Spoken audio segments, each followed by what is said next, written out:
Cyprus football, the passion, the thrill. The passion, the thrill. The stadiums roar, you can feel the chill. You can feel the chill. The teams are ready, the battles will start. The battles will start with dreams of glory, they'll play with heart.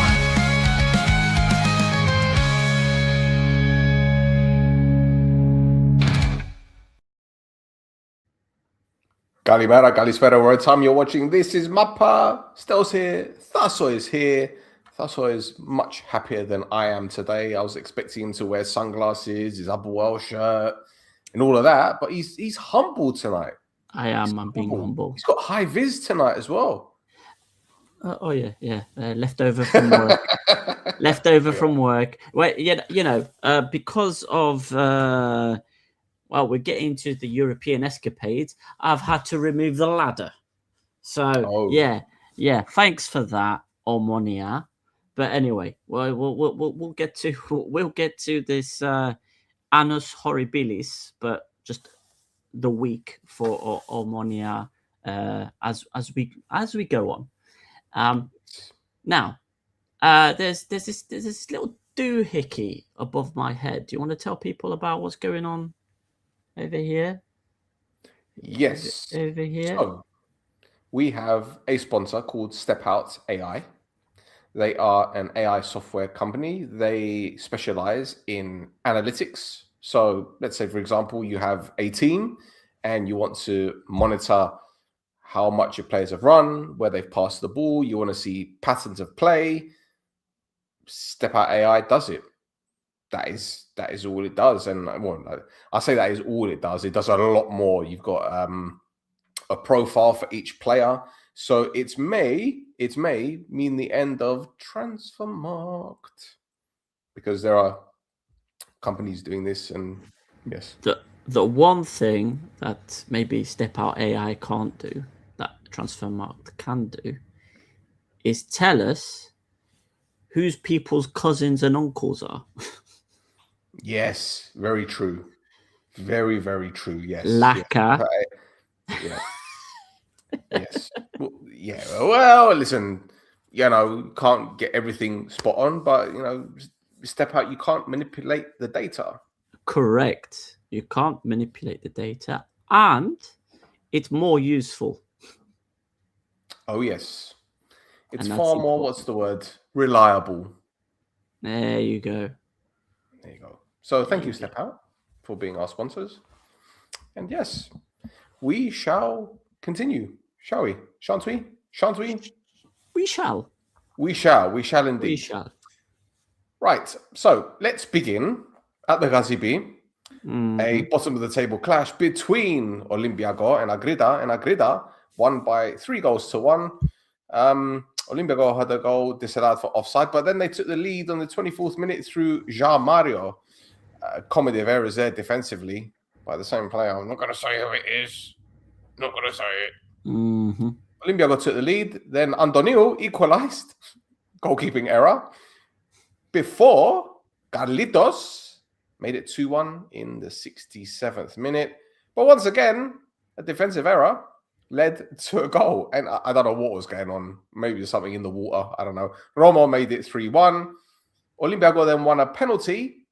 But Biggie's penalty was saved by Bendreo. And Agrita won the game by 3-1. Thasso. Thoughts, young man? Oh, wow. Last week I said Agritas were going to suffer because a lot of the points that they've picked up this season so far have been more against top 6 teams than the teams around them. And this week they decided to shut me up. So, well done. Agritas were worthy of the win. Antonio has had...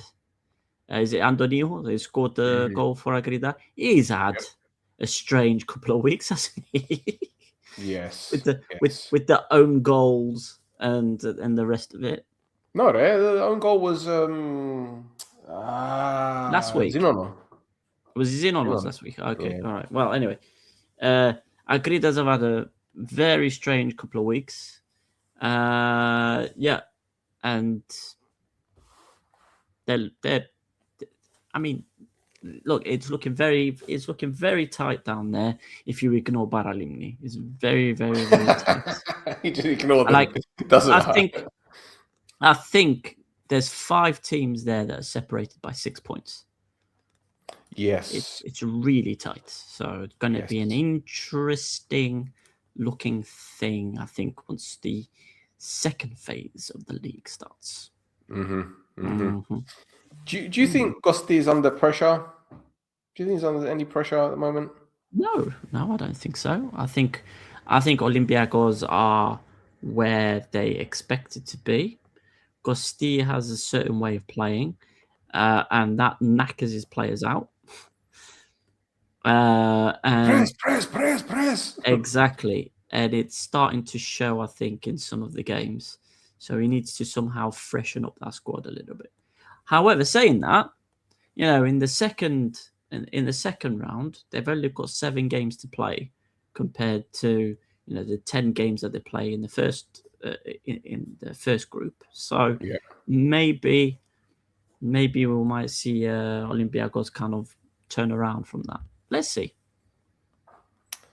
Watch this space. Mm. So let's move on to the next game. And you know what let me start again. Do you know what this means? It means Hace cantar. Las gradas arden con fuego y color. Los jueces reparten sanciones sin pudor. Corrupción en la sombra, rumores que van. Pero el alma del hincha no se puede comprar. Esto es maldad, pasión sin parar. Drama eterno que no va a terminar. Entre risas, escándalos y verdad brutal. El fútbol de Chipre es un carnaval.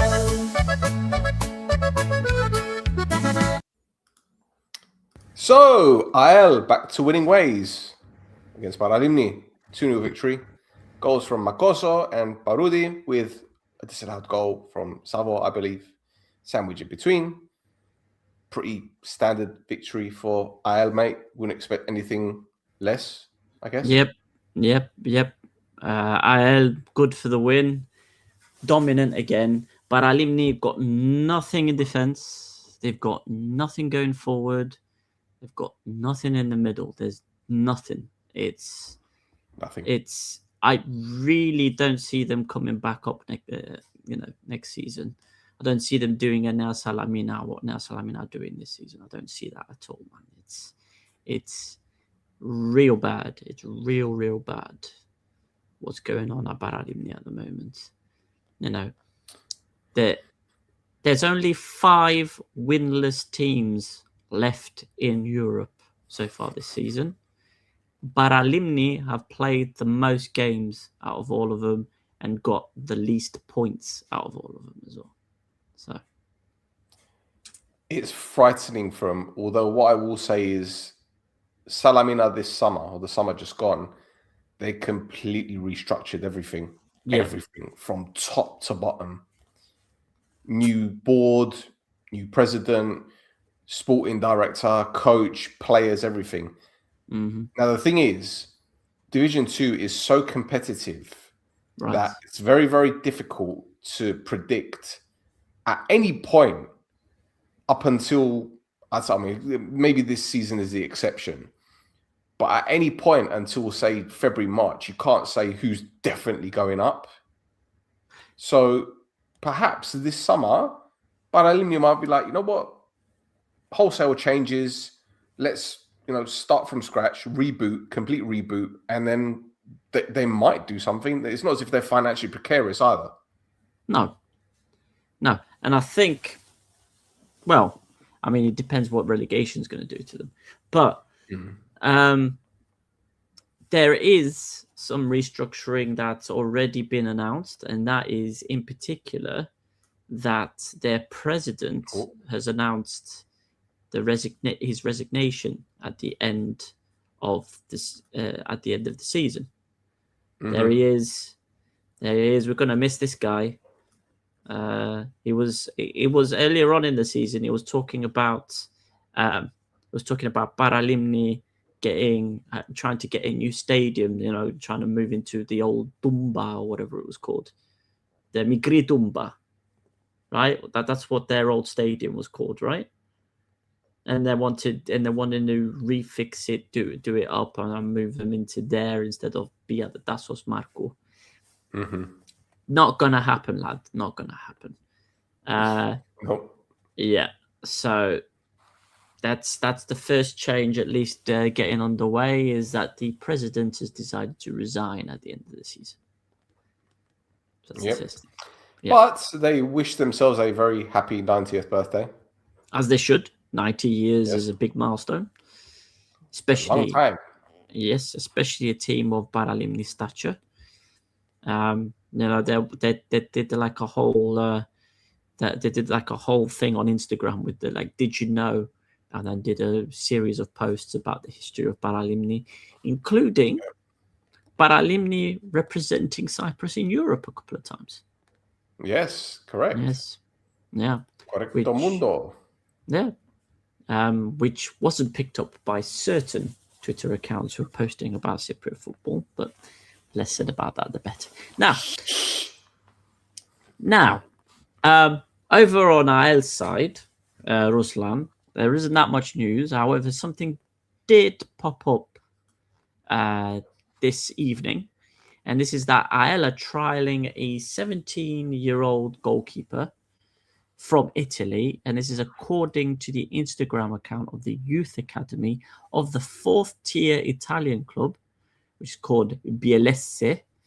The goalkeeper is 17 years old. He's called Cristian Maglione, and he's going for a trial for a couple of weeks with APOEL. Nice. He'll enjoy it. Cristian Maglione. You see, you have a 40-year-old Billy Yates, and then you've got a 17-year-old Italian goalkeeper. It's going to be interesting. Absolutely. Mm-hmm. Maybe you can catch crosses. I don't know. Anyway. also, let's also mention APOEL kept a clean sheet for once. Yes. And Billy Yates played, didn't he? Nope. No, he didn't. Nope. Oh no! It was Griago in goal. Oh. Mm-hmm.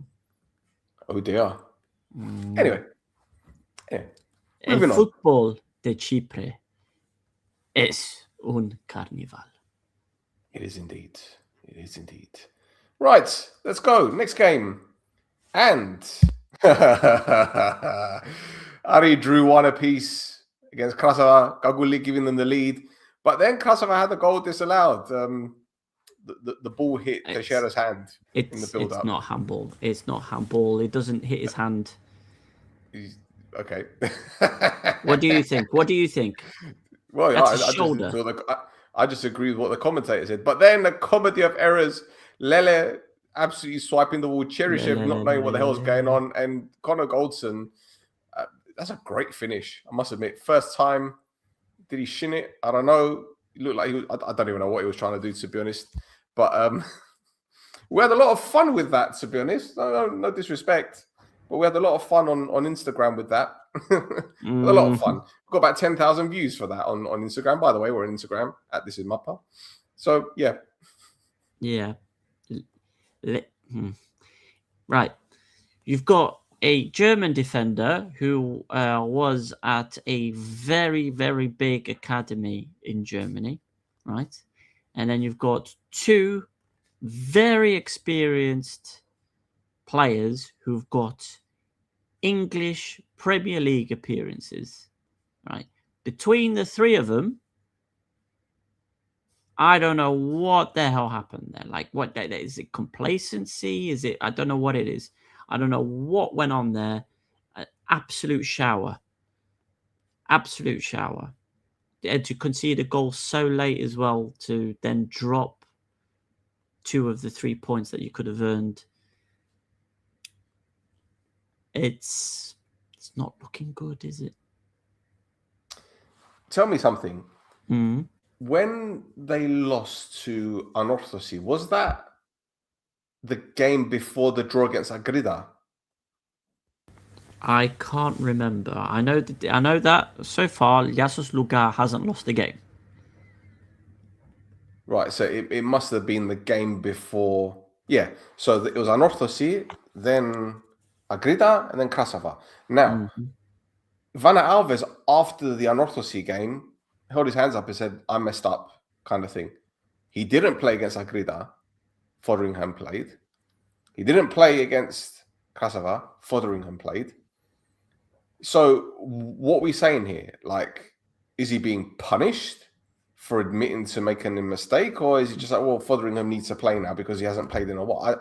I don't get it. And this is no disrespect to Wes Fotheringham. Okay, I don't mean to throw crud at him or anything, but he's made a lot of mistakes this season. I seem to remember Agrida at the Alpha Mega. I was there. He's booted the ball straight at Romo. So what's going on? I don't think there's anything in particular going on, man. I think there's an imbalance that's happened at Aris with the players that have been brought in. And it's very difficult to gauge who is the first team goalkeeper at the moment, because obviously you've got somebody with the experience of Fotheringham, you know, where he's played. You've also got the experience of Vanna Alves and how he's got on as well. And they're both making schoolboy errors. They're both making terrible errors at the moment. For me, Fotheringham sits on the bench for Aris next game. And it's Vanna Alves who gets back in. Because, yeah, they're both dropping a few clangers at the moment. And they just need to shake the cobwebs out. How many games is it now without a win? Well, 7. It's 2 with Lugar, but at least they're not losing the games. I'm going to check now. I'm checking now. For some reason, I think it's 7. I don't know why I think it's 7. Not on table. Yeah, that sounds about right. 7 games without a win.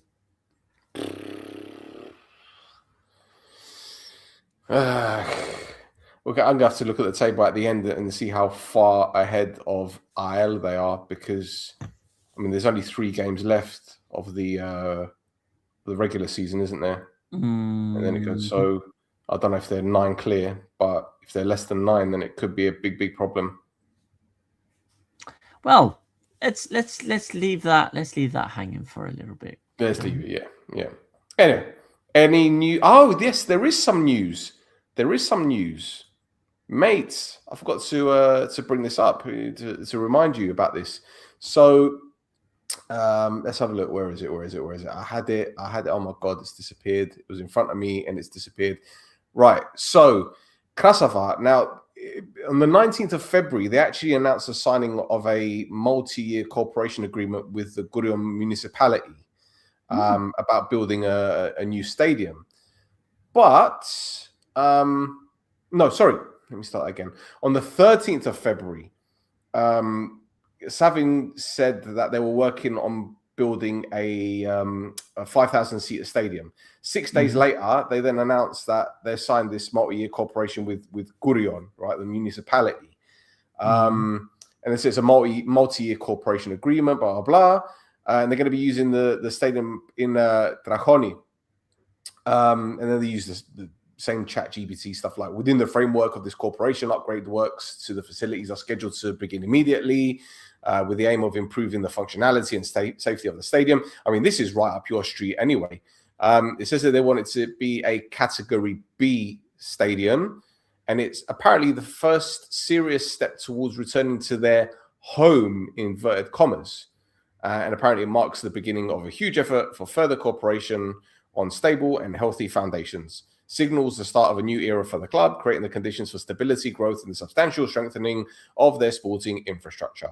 And they'd like to thank the Gurion municipality, the mayor, and the sports committee for their trust, blah, blah, blah. So my question to you is not what does this mean for Krasava right now, but what does it mean for the future of the club? Because I'm looking at this and thinking, well, Savin must have some plans for this club moving forward. It doesn't seem to be just a little side hustle that he's got at the moment. It's never been that for Savin. What I will say is Drahoni isn't Ipsona, but it's close enough, I guess. Now, 5,000 seater stadium for a club like Krasava, I think is more. I think they're going to concentrate more on the selling of the away tickets, say. Yeah.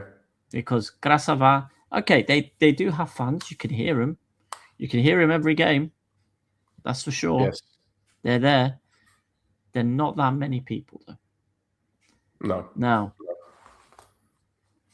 a 5,000 seater stadium is very good turnaround. Now, Category B, I'm not sure what that means, though. Does that mean that they can play European qualifiers at the stadium?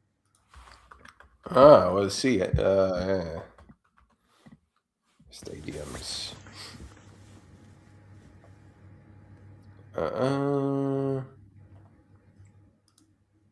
Hold on a second. I'm trying to find them actually.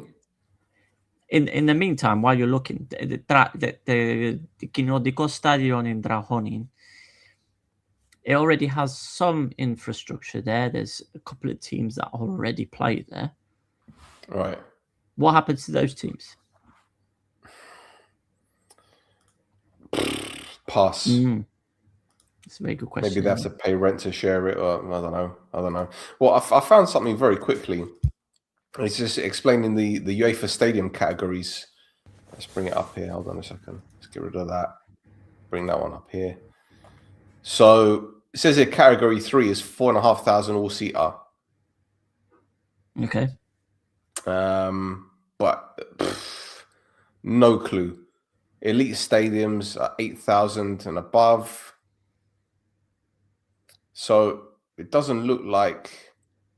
Okay, category 4. So you're looking at the Arsenals, the bigger ones. Category 3. Oh yeah, category 3 stadiums can host early stage UEFA matches. Yeah. So you're probably right. It might just host qualifiers. But really and truly, like, who would go to that stadium? Like, who would play in that stadium? I mean, well, now put it now. Here's the investment opportunity, isn't it? Because got Garbodissa, who have been in the first division, and they keep arguing about the Tyrion. They can't go to the Alpha. They can't go to the Alpha Mega, so they either go to the Bafiago, or they go to Amorostos Epistrophy. Yeah, AES Zagagiu had the same problem when they got promoted. So you've got these smaller teams around Lemeso who would prefer a smaller stadium. Stay local. Yeah, a smaller stadium that's local that isn't the Tirio. So there's some thinking behind it as well, I think. Yeah. And it doesn't say anything about them not expanding in the future, so you never know. Correct. Anyway, should we move on? Let's move on. Let's go. So the next game, a goalless draw between Buffalo and Anorthosi, but the major talking point was Jay Galter's red card, which left Tamas Kiss in hospital with a broken cheekbone. And it was very, very ugly. It was a very ugly challenge. It reminded me of Battiston in '82 when he came flying out, the French goalkeeper. Nope, I don't remember that. What I do remember, there was an incident between, I think it's Drazic and an opposition goalkeeper. Same kind of thing happened. But it's a disaster, man. That's That's nothing. I'm guessing. Kiss didn't have to wait until halftime to leave No. the stadium this time. They got No. proper protocols. Yeah. Or did they have him sat in the ground until halftime? No. Yeah, they took. I think it was like 10 minutes added time, whatever. But yeah, Buffer hit the post twice. Hit the bar once and hit the post once. Ioannou and Orsic. But yeah, I said that injury was really bad. Battiston was the French striker. It was the German goalkeeper that came out and clattered into him in 82. I forget the name of the goalkeeper. Was it Schumacher? I can't remember. But that was ugly as well. But that was bad.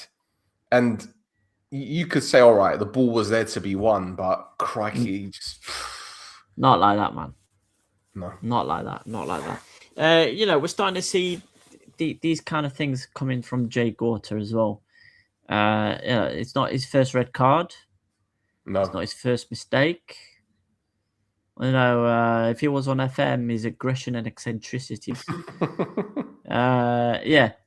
It's a rash decision for him to come out, and he's gone in flailing just to try and stop Kiss from getting to the ball. And it's bad error of judgment there. Yeah. Well, I don't know where to start with my question regarding either side, really. I guess actually, do you know what? Let's go with Anorthosi because they've had a tumultuous season, to say the least. Yep. But Camoranesi's come back, and I repeat what we said last week. Tail end of last season, before he left the job, he was absolutely sensational. They were keeping clean sheets. They were scoring goals left, right, and centre.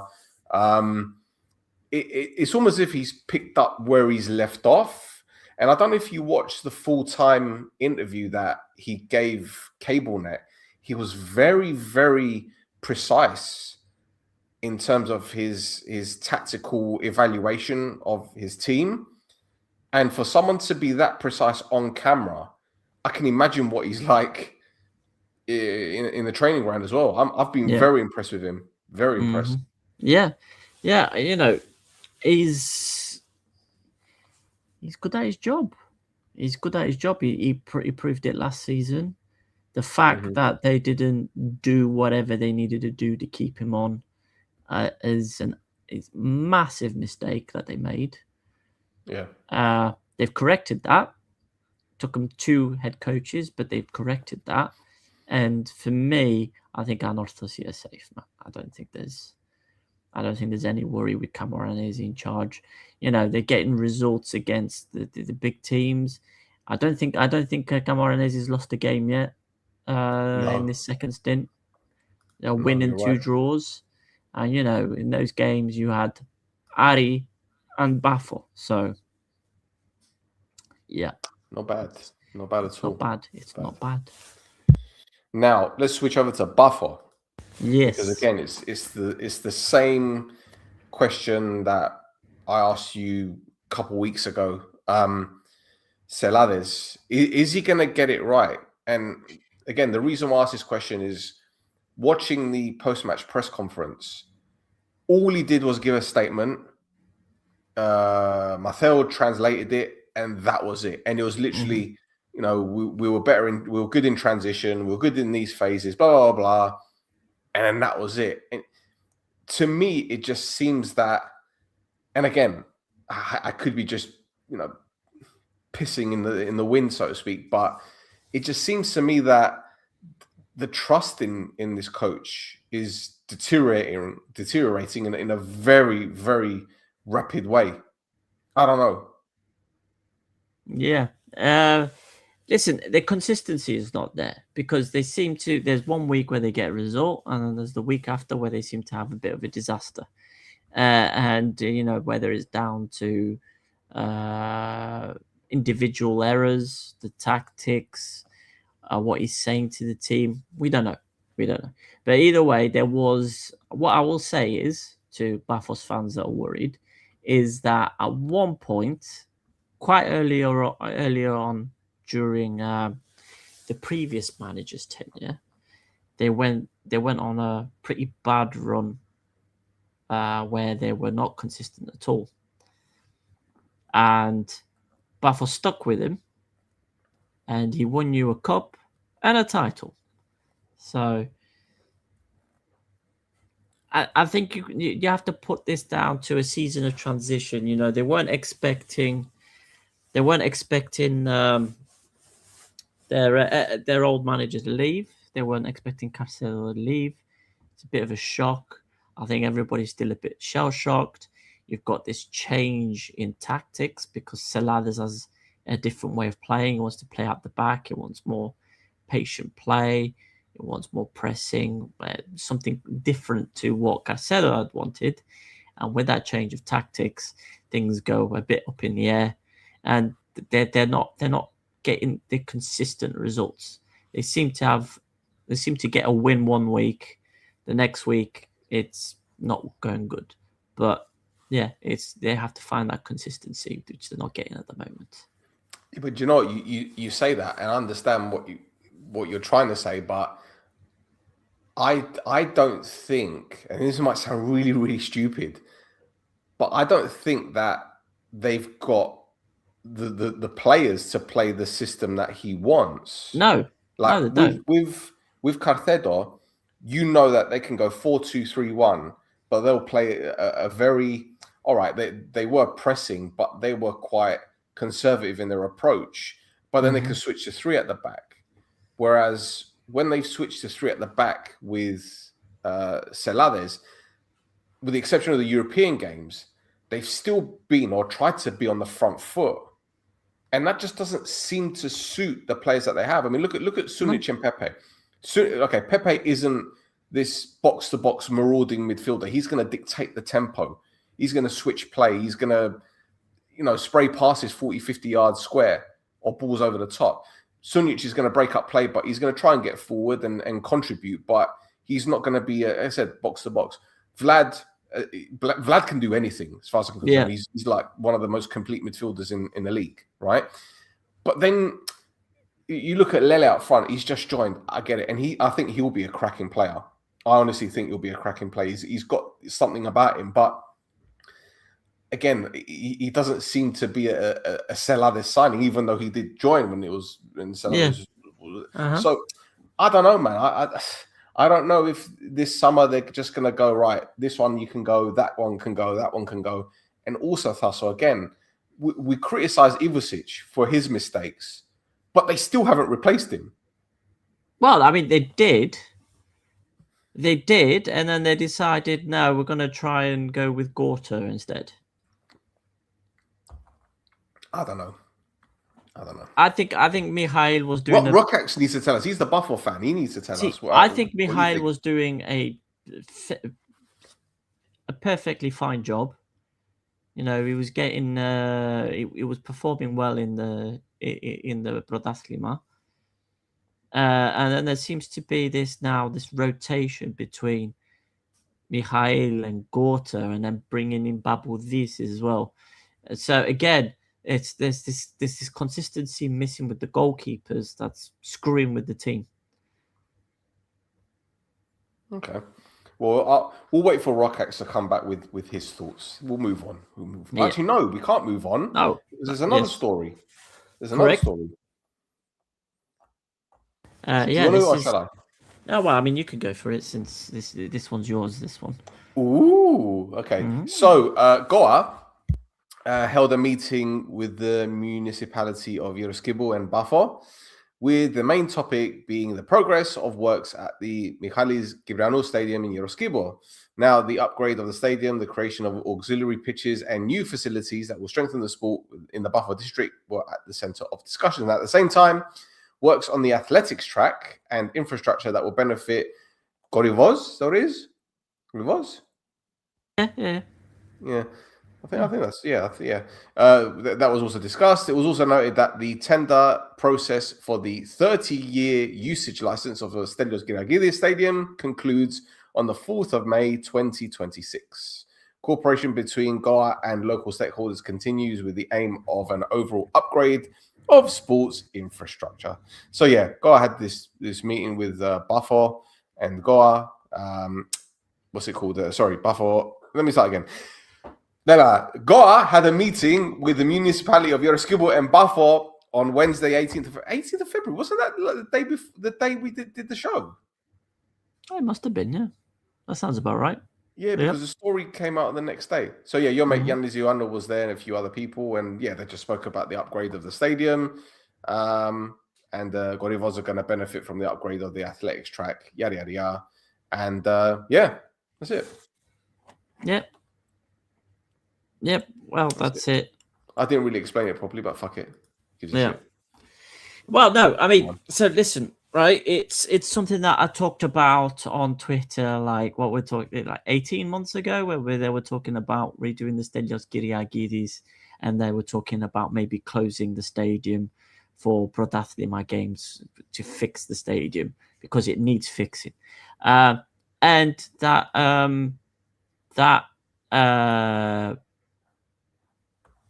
thing at I call it a thing, that stadium in Yeroskibo needs a lot of work, man. A lot of work. There's a massive error that they did when they built that ground in the first place, because when they did the surveys, there's the water park next to that ground, and they thought the water park was further away from the stadium than it actually is. So when you look at what the stadium looks like now, the one set of stands is like really squashed together and up in a corner and blah, blah, blah. And there's not a lot of space to improve on that. So there's a bit of work that needs to go on in that stadium. Now, the other thing that Bafos FC, the mayor, the municipality of Bafos and Goa agreed to do was to improve or redo the Iagovion as well. And the Iagovion is the one that's supposed to have the running track, which I'm guessing now they're changing because of what's happened with the person at the municipality of Bafo, and the thing that's happening with him. We don't need to talk about that specific thing. But anyway, instead they're talking to the municipality of Ierogibia, because that's what the Vimo in Yeroskibo is called, and they're gonna fix it. Fix it now. Again, this is a stadium which is across the road from the Bafo FC training ground. It's literally across the road. So, Happy days. Yeah. Happy days. Happy days. Now, there's one more thing. That Bafo announced. I mean, we've talked about it a few times, but Bafo this week finally put out the Instagram post confirming that Landry Di Matta has gone on loan to Chongqing Tonglianglong. Chongqing Tonglianglong. Yes. So he's now officially gone, according to Bafos FC. There you go. Lovely. Well, one man has gone, and a couple are staying. Sim Tandy, new deal till 2027. Shatin till 2028, and Kiss also signed a new deal before he got injured. So, yeah. Yep. Signing these players on longer term contracts obviously it's a serious bit of business for Anorthosis, because again they're waiting for this transfer embargo to show up, which is taking its sweet time coming. It's coming. Anyway, moving on. Let's go. The next game, the Lozada Express continues. I don't know how many wins in a row that is. They beat 10. 10 in a row. 10. They beat Achna by a goal to nil, and that chance at the end was from our mate Vrikiz. Unfortunately, he didn't put the ball in the back of the net, but Zmirhal did in the first half. Mhm. And Lozada is no joke, is he? He's He's not. no joke. He's not. Again. Pedro's correcting me. It's 11 wins in a row. 11. It was 10 last week. I think it's 9 league wins in a row. You've got 2 cup matches in the that they cup, won yeah. as well. Now, again, Lozada has won every single game he's been in charge of at Apollon so far. However, we've not seen how his team reacts when they lose a game. We've not seen it. Now, whether that happens this season or not, I don't know. But we haven't seen it. So I'm still nervous to call them, contenders quite yet. Have they been a goal behind since he's joined as well? I don't think so. I don't think so either. I don't think so. No. Time will tell. Now, you did say Vrikis had a chance, right? Yes, I did. Now, I did. Now, did we see who assisted him or not? No. No. Well, no, guys. I really want. Listen. This is what I want. This is what I want to happen, and until that happens, then we're gonna have to deal with it. But this is what I want to happen. What I want is Shikis to pass the ball to Vrikis, and Vrikis bags a goal. Right? Okay. Well, but in the meantime, who gave him the assist? Who gave him the assist? Well, let's have a look. I don't know who did. Well, this is the goal. Yeah, that's the goal. That's Zmirahal. It's on the wrong side. No. It's on the wrong side. No. But yeah, Vrikis, man. Yeah. So obviously those two were on the pitch together, weren't they? Were they? They were. They were. They So were. if they were both on the pitch together, can only mean one thing. Ο Βρίκης και ο Σίκης είναι που θα περάσουν. Περίμενε, Βρίκης. Ο Βρίκης και ο Σίκης είναι που θα εισελθούν. Ναι. Yes! Βρίκη, Σίκη, Βρίκη, Σίκη. Όλο μπαίνουν, Βρίκη, Σίκη, Βρίκη, Σίκη. Δεν μας φτάνουν, δεν μας δένουν. Βρίκη, Σίκη, Βρίκη, Σίκη. Χορεύει η κερκίδα με το ρυθμό. Βρίκη, Σίκη, Βρίκη, Σίκη. Γκολ και χαμός. Απολών Θεός.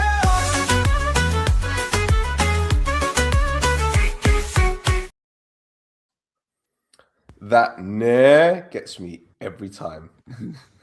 Nah. He's waiting for it. He knows. He knows. He heard it and he wanted to hear it. He wanted it. He wanted it. And we gave it to him. We give it to him as many times as we possibly can. We're very generous when it comes to that. It's fine. Exactly. Anyway, next game, Thasso. Next game. The fun games begin. So, AEK Larnaca, they have a problem.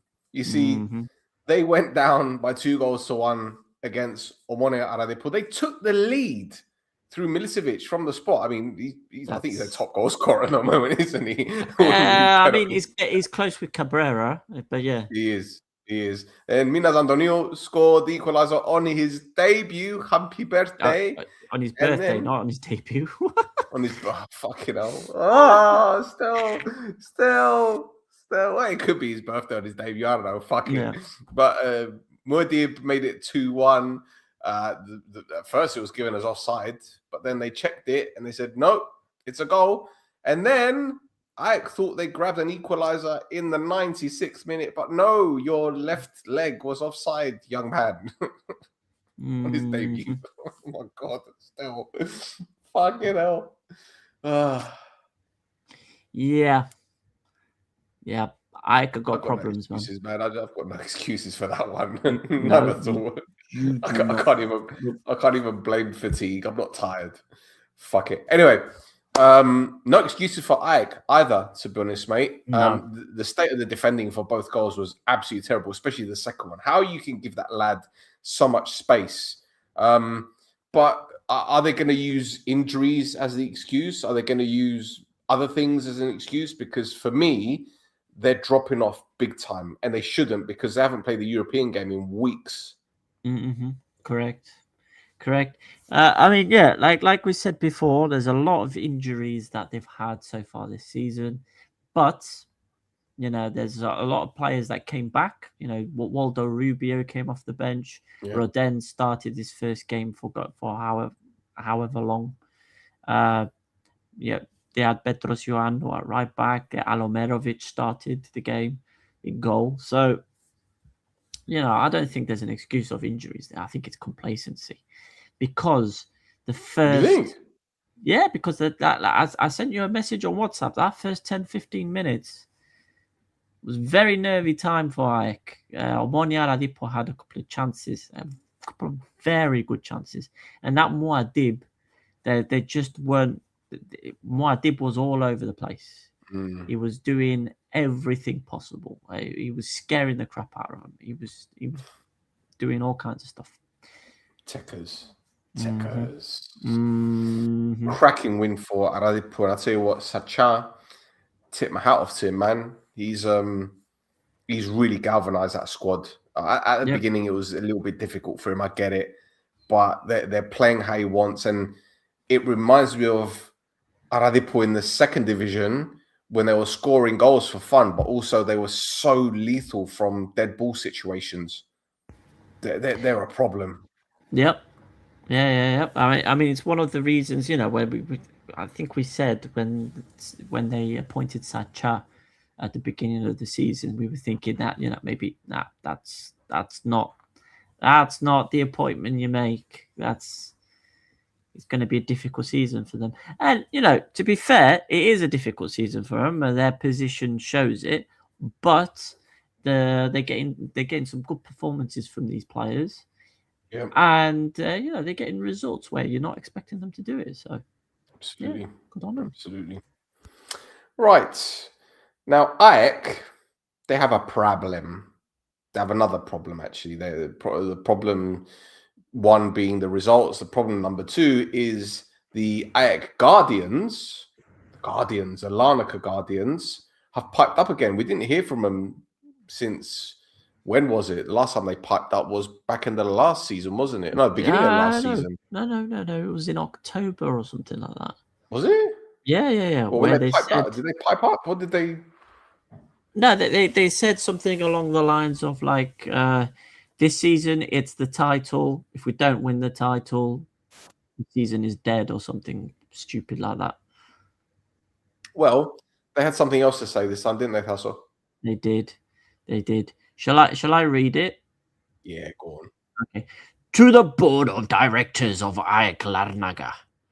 Yesterday's defeat against the team fighting to avoid relegation was the straw that broke the camel's back.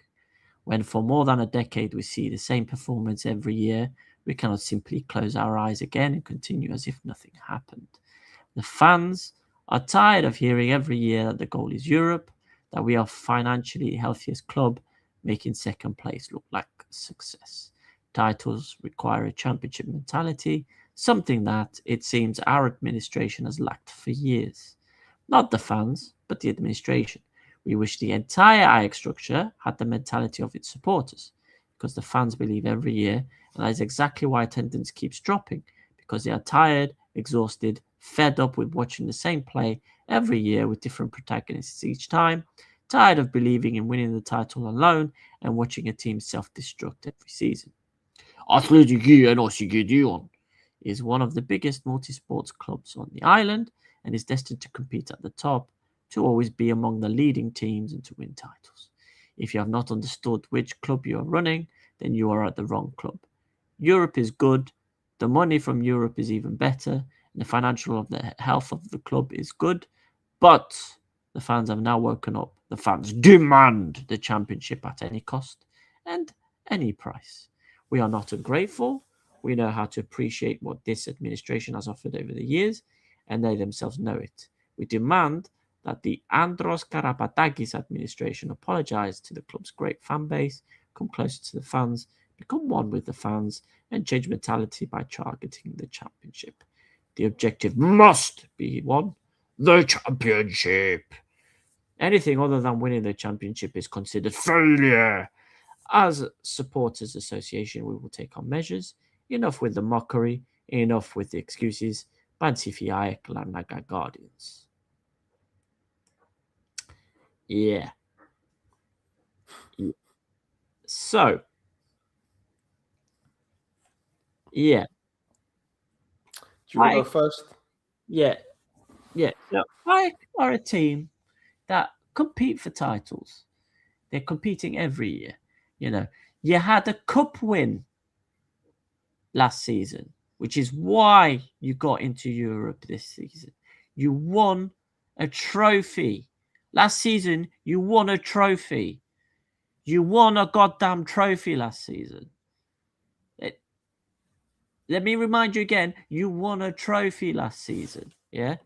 They're complaining about a club finishing consistently in the European places, getting into Europe, taking them, beating fucking Crystal Palace in London. Yeah? Complaining about it. Yeah? It's I don't understand. I don't understand these guys. I don't get them. I don't get them.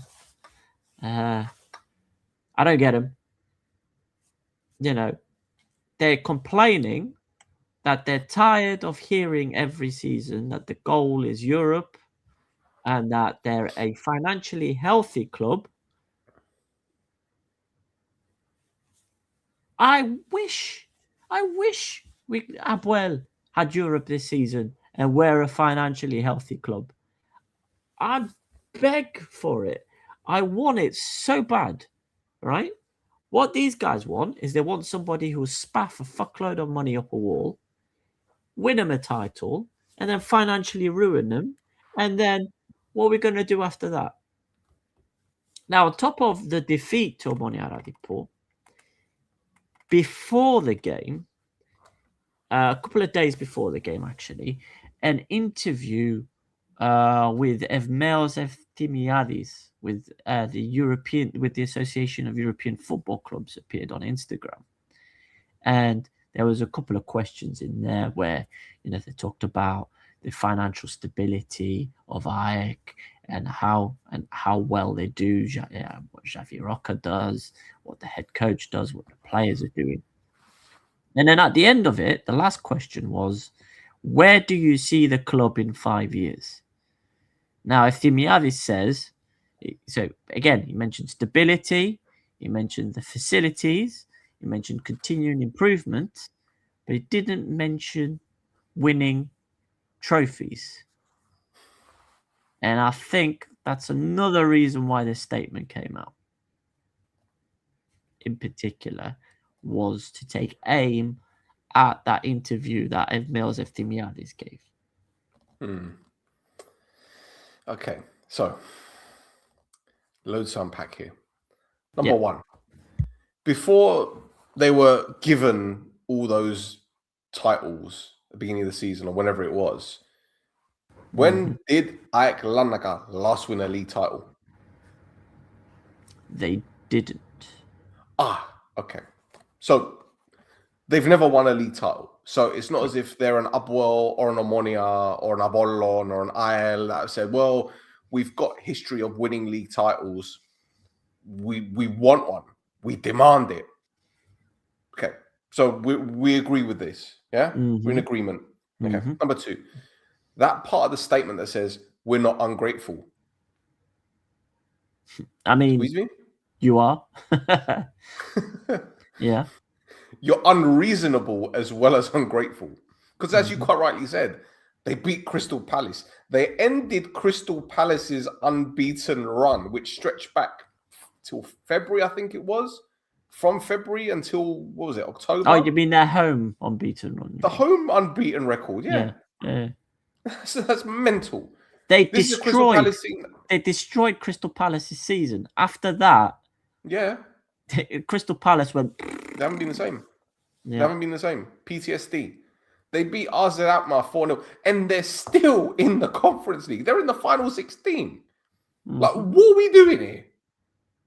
They demand the league title. Okay, You want to win the league title, but so do Omonoia, so do Buffer, so do Ari, so do APOEL, so do Apollon. Like, come on. Okay, they're a very good team. But I repeat, they do not have the football heritage of winning league titles. Okay, they came close. The closest they came was a couple of years ago when you guys won it. They took it down to the wire. They took it to the final game, and Ben Shimon did a fantastic job. But that is your football heritage. That is your football heritage when it comes to the league title. You won the cup last season. I don't understand what is going on in people's minds. And it's almost as if like every fan association or fan supporters group has come out to say something about their team this season. Only one team can win it. Only one. Only one. Yeah. So, you know, you can have a pop at them for talking about the finances. Fine. But as you quite rightly said, your club is in a flipping mess at the moment, and you would love to be in that kind of situation that AEK in. It's mad. It's absolutely mad. It's mad. It's crazy. Bonkers. Anyway, Aradipo. Couple players. Oh yeah. Sorry, yeah. So, Omonoia Aradipo. So I got some news about a couple of their releases in the transfer window. So we've got Sadiq Fatay. He's gone to APOEL Ramat Gan in Israel's second division. We also have the brilliant named Burama Fomba. And he's gone to FC Sheriff Tiraspol in Moldova. So there you go. Very nice. Yes. Very nice. Yes, very excellent. Nice. Okie dokie. Right. Shall we go to the final game? Oh, we might as well. I think I forgot to put it in the edit. Oh, okay. Never mind then. Never mind. I can. Of course not. I'll talk about it anyway. Oh, wait. I forgot to mention it was his birthday, Minas Antonio, and the fans did sing happy birthday for him. Happy birthday.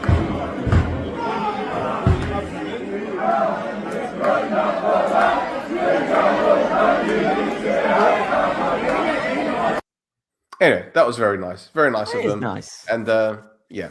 So yeah, the derby game. Go on, you talk. Well, yeah. I mean, look. Let's talk about the goal. Olayinka somehow managing to get a shot at goal. Scored. Lovely little finish. That's all. Can I just take you back 2 seconds, right?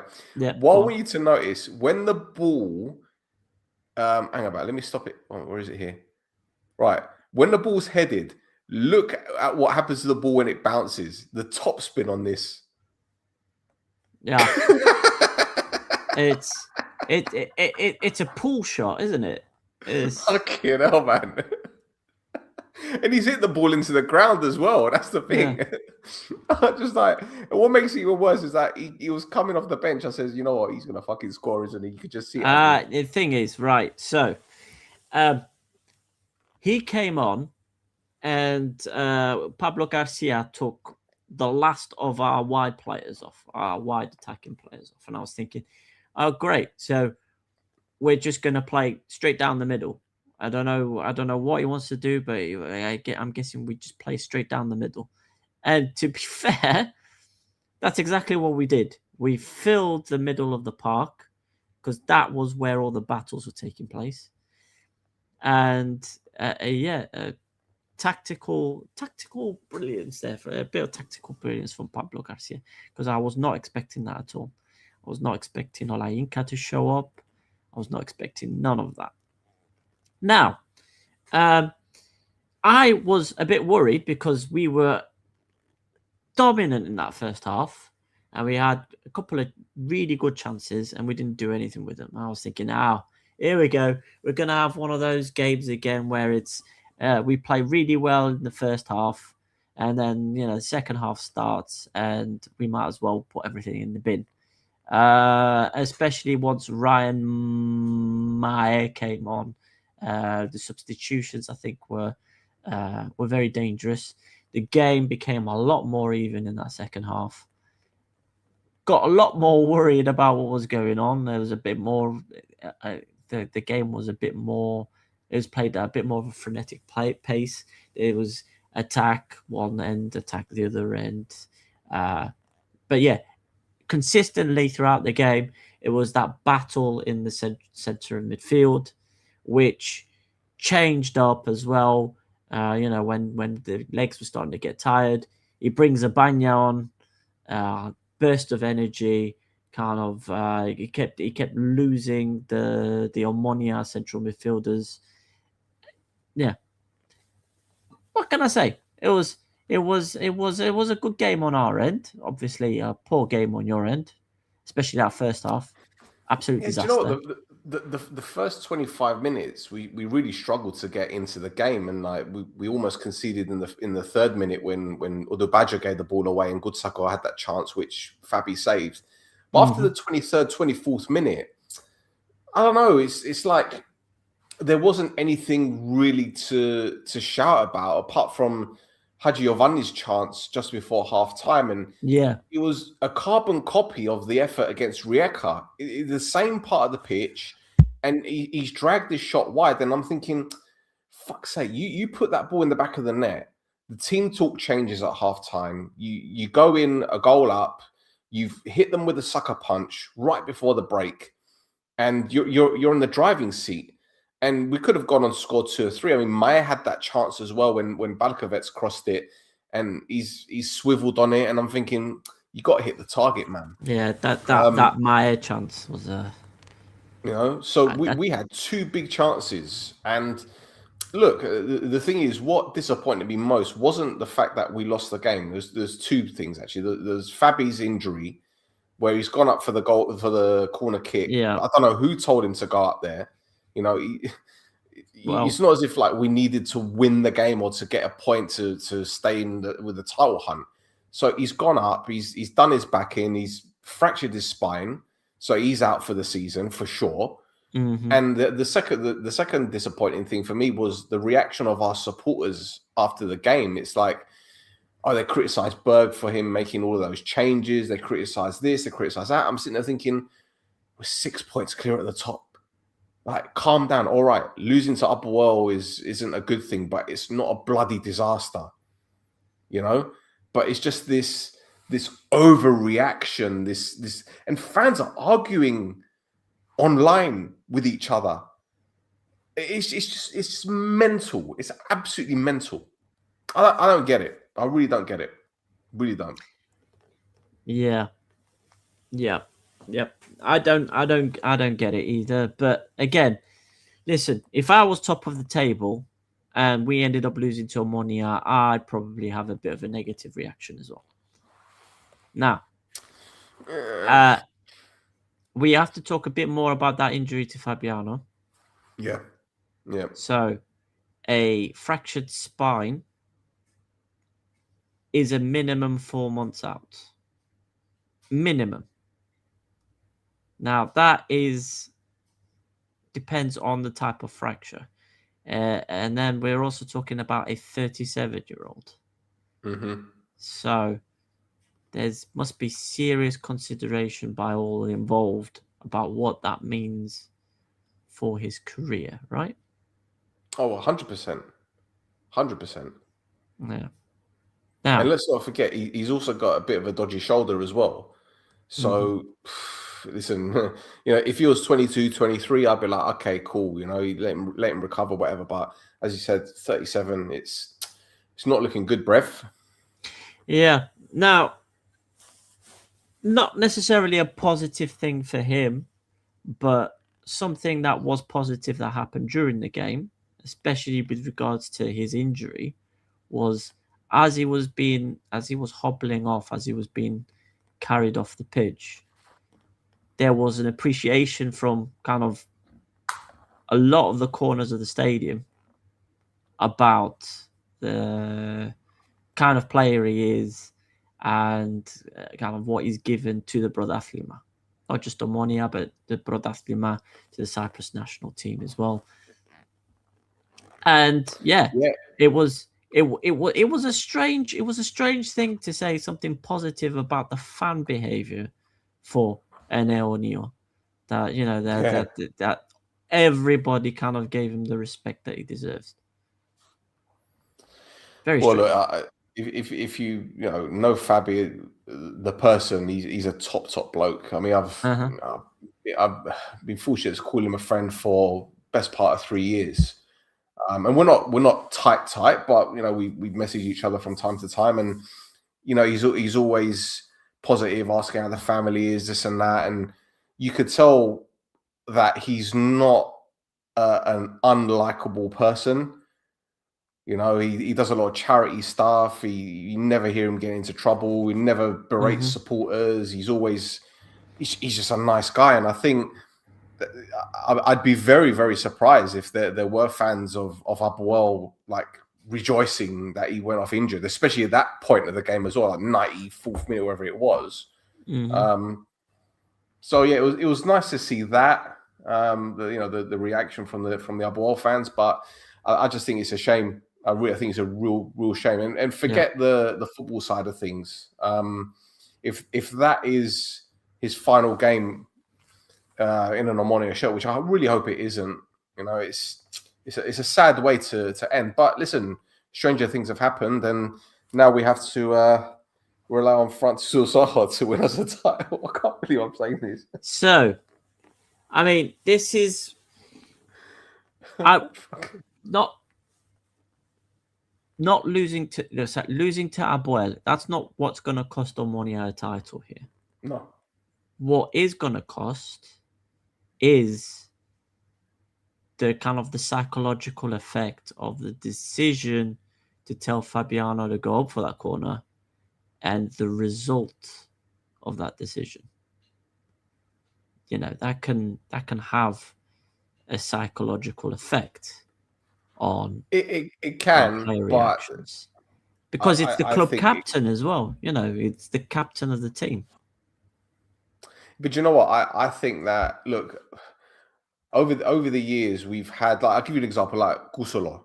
He's not like a major player, but when he got his knee injury, he was a mainstay of the team. And it kind of galvanized the squad. It was like, let's do this for him kind of thing. So I just think that the way that things are panning out, it's not great that Fabi's out, but it's a strong group of players, and they'll want to win it for him. So it could go either way, I think. But given what I've seen with this particular Omonoia squad, the egos aren't there, the infighting isn't there. Everyone is there for each other, and we haven't had that in a long time. So we'll see, man. We'll see. Anyway, should we get the league table up? Let's do it. Let's rock. Go ahead. Yes. So right at the top there, that is. Oh yeah, right. Sorry. Yeah, that's top of the league, son. Top of the league. Omonoia. Omonoia are top of the league. Omonoia. 6 so clear. Yeah. So Omonoia top of the league with 54 points. That's followed by Apollon in second place with 48 points. AEK Larnaca in third place with 46 points.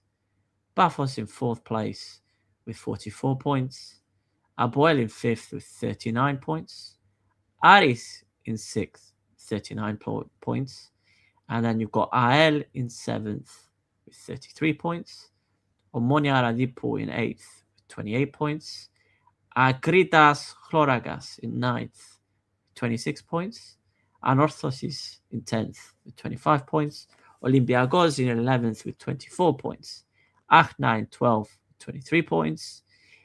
Eni Digenis Ipsona Grasava Freedom 24 are in 13th place with 22 points. And Baralimni are in 14th place with the point. Lovely. Yes. Lovely. Exactly. Yes. Yes. Yes. Now, we didn't do this at the beginning. We normally do it, but you want to talk about the Conference League game?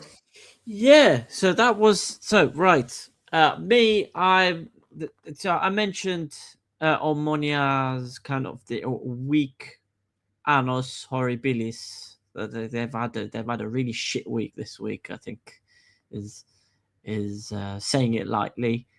They played at the Recipe the first leg of the Conference League playoff round against the Croatians Rieja. And, if you have a look at all the stats except for the goal scored, you would have thought Omonoia killed the place. However, missed chances after missed chance, and Rieja managed to get a goal, which means that Omonoia go into the second leg with a 1-0 defeat. And my coefficients stay the same. You absolute bastards. You couldn't win one game to get the coefficient up. You couldn't do it. You couldn't do it. What is it? Is it just to spite me? Is that what it is? Don't worry. It'll be a different story come Thursday night. Trust me. Hopefully, yeah. I want that coefficient to go up. That coefficient goes up, more likely to get more teams in Europe, which means there's more places for if APOEL fuck up another season. Yeah. So we need that coefficient to go up. In the words of Russell Peters, somebody gonna get hurt real bad. Mm-hmm. So Anyway. I can't do my memes. I can't do nothing because you guys messed it up. All right. I need my memes, man. I need my Wow. memes. I need my memes. This guy. Now, Well, I'll tell you what, I'm going to wind you up even more. There's someone that's linked with the club in Cyprus. Yeah. Let's talk about this fucking prick as well. Ladies and gentlemen, Gerkida are reporting tonight that Ricardo Sapinto is in preliminary talks with 2 different teams in the Brodatlima at the moment.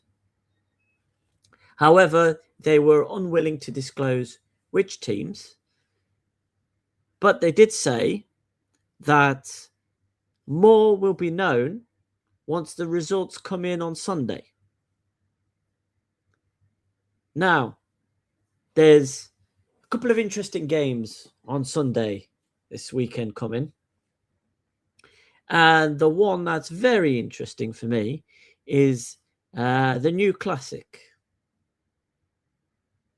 No. This is ice. No. Surely no. So, No. one of those teams gets a negative result.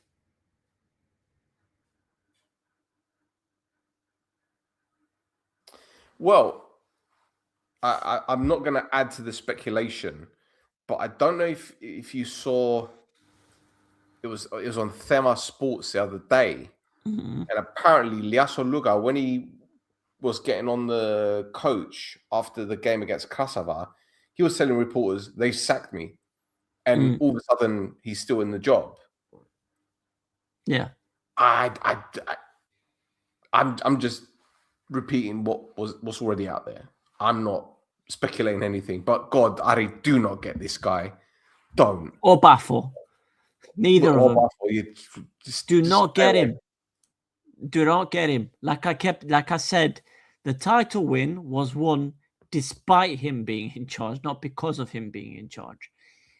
The first training session he had at APOEL, he almost had a mutiny in the first training session, and it took Dalcio to calm everybody down. So, do not do it. For the love of God, do not. For nothing else other than to protect Yannis Achar. No, sorry, Yanioka. Do not bring this man back into the Brodathlima. Don't.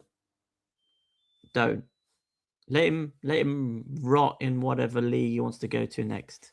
Don't bring him. Yeah. Well, on a lighter note, Thasso, I don't think this was in your notes, but No.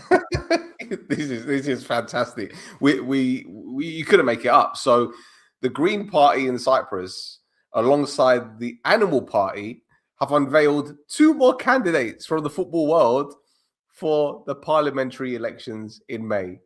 And it's Stelio Stiliano, not me, and Kostas Malekos. Now, I saw Maleko once, not playing. In fact, I was with Bedro, and we was outside a coffee shop in Lefkosia, and Maleko was there smoking a cigarette, chatting to whoever he was talking to. And I looked at him, I was like, this is Maleko, man. Like, I used to love him when he was at Omonoia. Then he went to you lot, and I can't stand the guy. But Green Party? Like, what are we doing here? What is he turned into a hippie now? What's going on? I don't know, man. I don't know. I really don't know.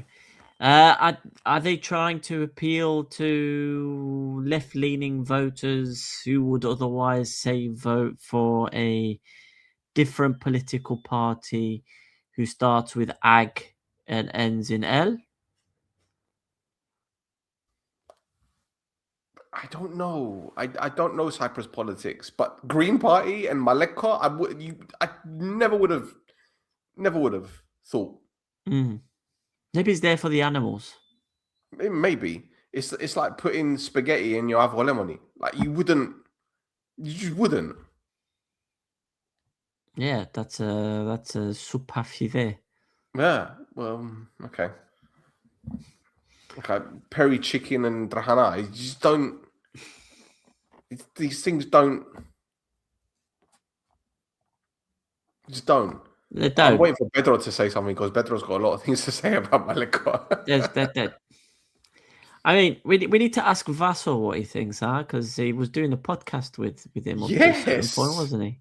Yes. Can you imagine, like, on their next episode, they just sat there smoking a spliff. Maleko's got this fucking Bob Marley like wig on with the dreads and the rasta. And Maleko's just going, the turtles! Somebody please think of the turtles! Chelones. Oh god. Oh my god, I need Jesus Christ. I need to do it now. You get AI, yeah? No. I'm not even gonna do AI. I'm just gonna Photoshop his head on that Simpsons meme of the woman that goes, well, somebody please think of the children, and then just cross out children and write turtles. Amazing. Yeah. Absolutely amazing. Yeah. Right. There's another story. Again, I don't know if this is in your notes. It's not. Do you know what it is? It's not, because because those were all the stories that what we talked about was there. This fucking guy wasn't in my notes. No. But go on.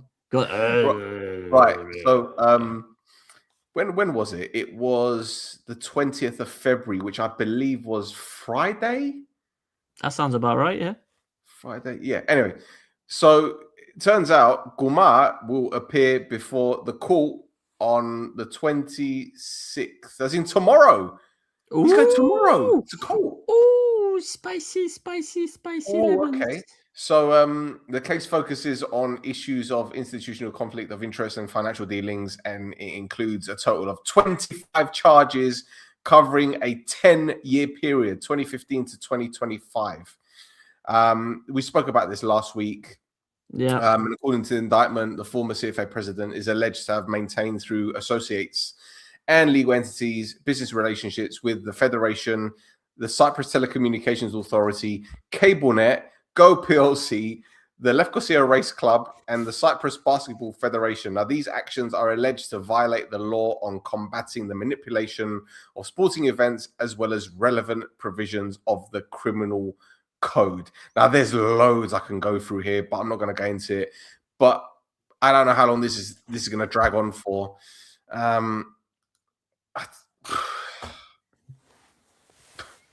Yeah. Yeah. Mm-hmm. Anyway.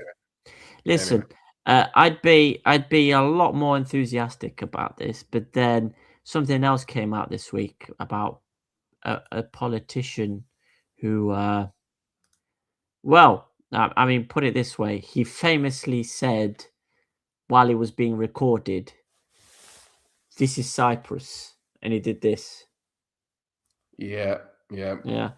Now he's on video admitting to everything that he was in court for.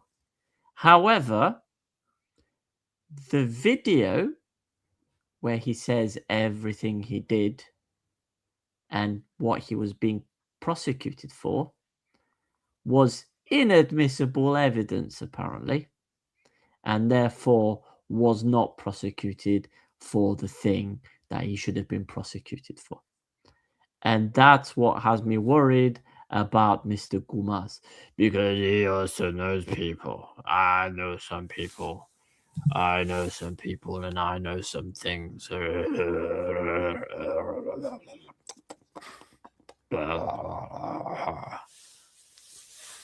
So, yeah, I'm gonna again, and it's another one of these things where I want to see a result before I start dancing on the ceiling. All right, Lionel. Hey, Lionel. Is there something else we need to discuss? There is one more thing. It's time to spin the wheel. What is coming? We don't know. Spin the wheel now. Our best mate, your best mate, everyone's best mate, Vrionidi, is back. And he's back with a banger. Yes, in particular, I want to mention two things that came up this week. And the first one is in the AEK Naga versus Apollon Lemeso game. And this is a complaint against AEK Naga for throwing objects into the playing field during the match by fans of the team who were targeting the players of the visiting team. Now, do you know what happened for AEK Naga because their fans threw things at opposition players during the game? My guess is just a fine.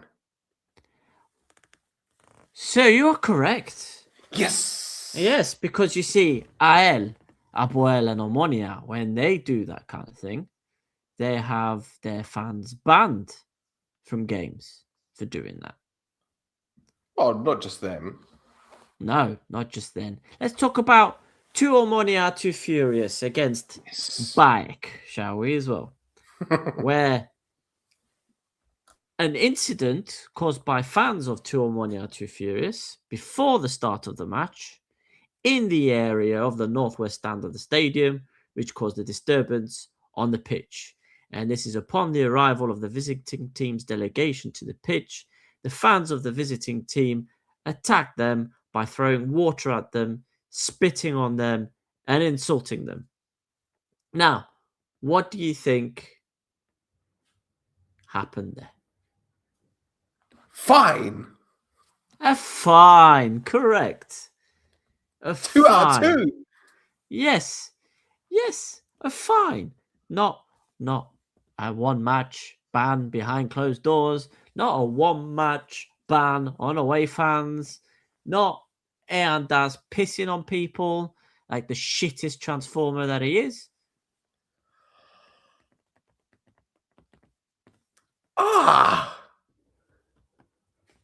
That is below the belt. Yeah, Just for that. Just for that. just for that. Άμα φουσκώσουν τα νεύρα μες στη χώρα, έρχεται ο Αιάτας με δύναμη πολύ ώρα. Μπλεφός, πίση και φασαρία, ηρεμεί το κόσμο με λίγη υγρασία. Μυστικό όπλο της αστυνομίας, κάμνει τους χωρίς αδείας. Και αν το δεις να παίζει τα βλήτια με τον ευριάσεις. Ένα σελούσι που τζαμέ. Ένα σελούσι που τζαμέ.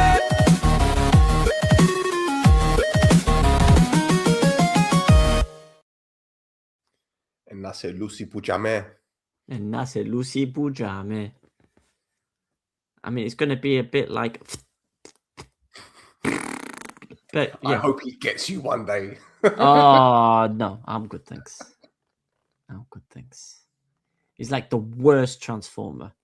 Anyway, I'm guessing Eandas needs to be deployed for certain punishments to come to fruition. Mm-hmm. But you don't see a statement from APOEL about those things, do you? No. No. No. Strange. Yes. There was another one, wasn't there? It was the Olympiacos women's head coach. She got done, didn't she?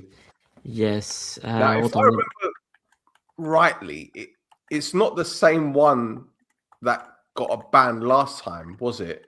No, this is a different one. You are This is correct. the one, forget her surname. I'm But the trying to first find one it got now. like a 6-month ban, didn't she? Yes. So here we go. This is Ioanna Hani. Hani. Do.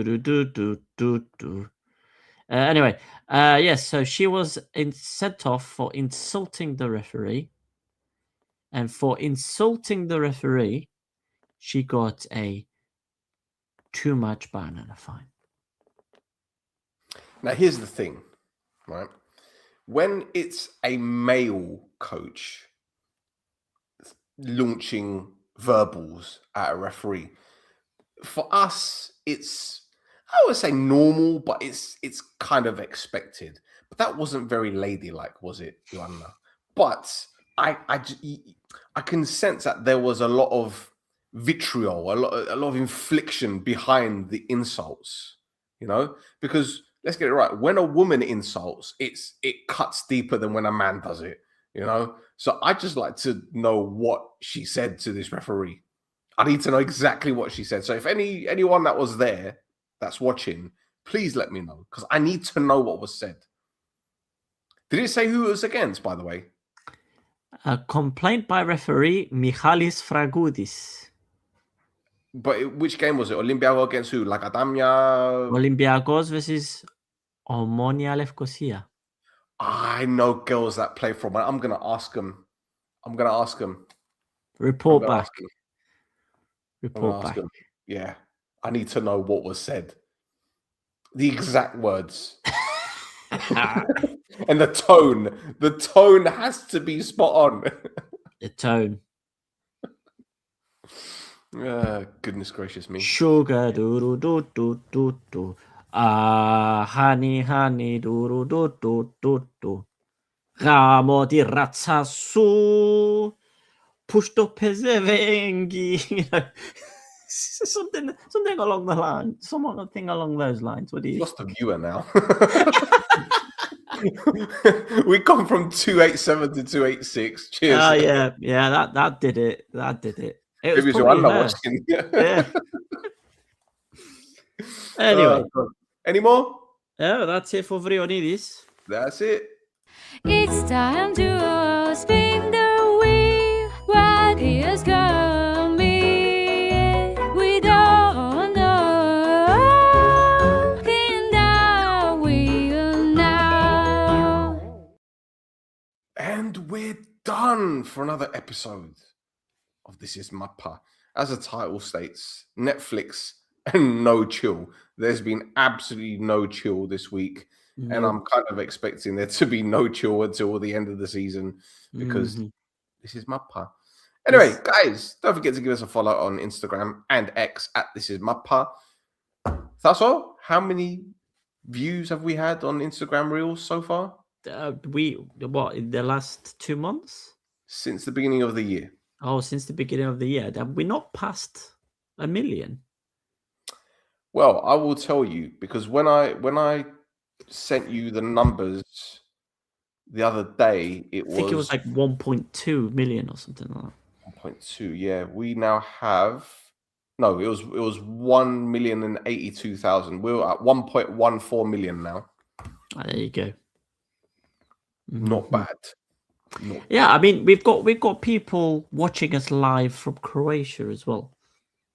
We do, yes. We have a Rijeka fan. Welcome, my Cyprus friends, to the hell of. I guess that's how you say it. Rujevica. Yes. Yes. I listen. You need to go certain parts of Cyprus to find hell. Mhm. It's all right. It's all fun and games. Let's just hope we don't get that same referee as the last time. But anyway, I'm not going to talk about that guy. Although, Thasso, I think he watched that podcast. Did he? I think he did, because my tactic was to put the referee's name in the title. And lo and behold, the next morning, there was a couple of replies from someone with the same nationality as that referee. Oh. So my question is, who would Google the name of that particular referee? Who?